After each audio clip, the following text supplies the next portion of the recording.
Garuda Express, an international courier service. Raj Tarun హీరోగా కుమారి 21F అనే super hit మూవీతో వెండితెరకి పరిచయం అయిన హీరోయిన్ హెబ్బా మళ్లీ వరుసగా రాజ్ తరుణ్ తోనే పలు సినిమాల్లో నటించింది. కొందరు ఇండస్ట్రీ మనుషులైతే రాజ్ తరుణ్ హెబ్బా పెయిర్ ని ఒకప్పటి హిట్ పెయిర్ చిరంజీవి అండ్ రాధికాతో పోల్చడం గమనార్హం.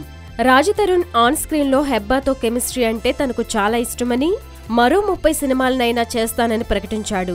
అయితే హెబ్బా మాత్రం తనకి రాజ్తో మూవీస్ చేసి బోర్ కొట్టేసింది. ఇక నేను రాజ్తో సినిమాలు చేయను అని విరుద్ధమైన స్టేట్మెంట్ కూడా ఇచ్చేసింది. దీనితో హెబ్బా రాజ్ తరుణ్ మధ్య ఉన్న ఎఫ్ఐఆర్ కట్ అయిందని, దానికి కారణం ఏంజెల్ హీరో నాగన్వేష్ అంటూ వార్తలొచ్చాయి. నాగన్వేష్ కు హెబ్బా చాలా క్లోజ్ అయిందని, అందుకే హెబ్బా రాజ్ తరుణ్ మధ్య బంధం తెగిపోయిందంటూ రూమర్లొచ్చాయి. వీటిని నాగన్వేష్ కొట్టిపారేస్తున్నాడు. హెబ్బాతో ఏంజెల్ అనే సినిమా చేసిన ఈ హీరో సెట్స్ వరకు మాత్రమే హెబ్బా తనకు క్లోజ్ అంటున్నాడు. రాజ్ తరుణ్ హెబ్బా మధ్య ఏం జరిగిందో తనకు తెలియదని, తను మాత్రం ఇప్పటికీ ఎప్పటికీ హెబ్బాను బెస్ట్ ఫ్రెండ్ గానే చూస్తానంటున్నాడు. మొత్తానికి ఒకే సీజన్లో 2 బ్రేకప్స్ అన్నమాట.